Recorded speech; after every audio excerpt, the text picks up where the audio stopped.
Hi hello friends, చూస్తున్నాం కదా మన గార్డెన్లోకి వచ్చేసాము.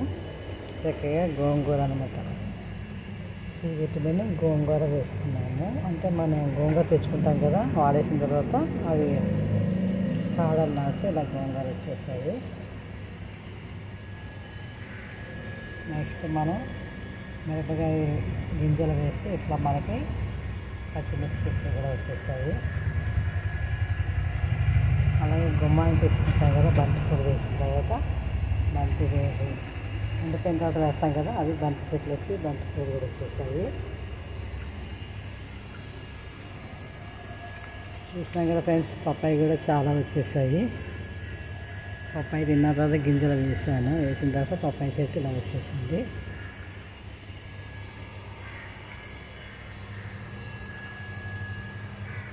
అలాగే సపోటా గింజలు కూడా వేసాను. చాలా ఇయర్స్ కింద 2 ఇయర్స్ కింద వేస్తే ఇప్పుడు చెట్టు వచ్చి మనకి కాయలు వస్తున్నాయి.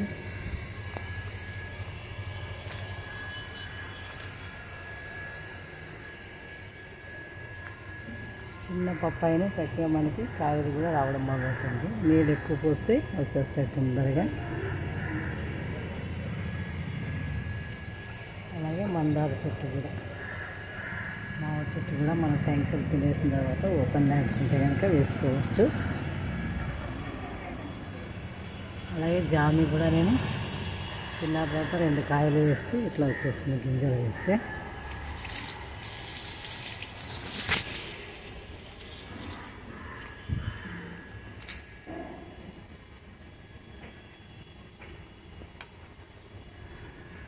మళ్ళీ వేస్తే చక్కగా ఇట్లా వచ్చింది.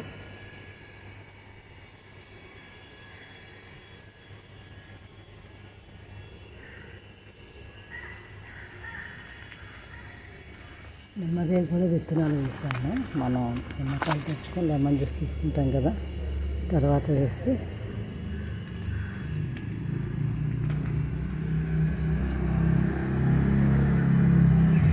చూసినా కదా నిమ్మకాయలు చాలా వచ్చేసాయి. ఒక 200 పైన కట్ చేస్తాను నేను.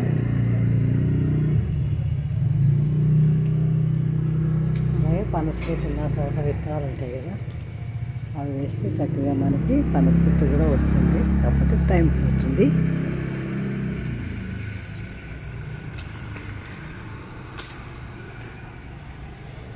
ఇలా మన పెరట్లో చక్కగా మనం తినేసిన తర్వాత వేసుకుంటే కనుక చెట్లు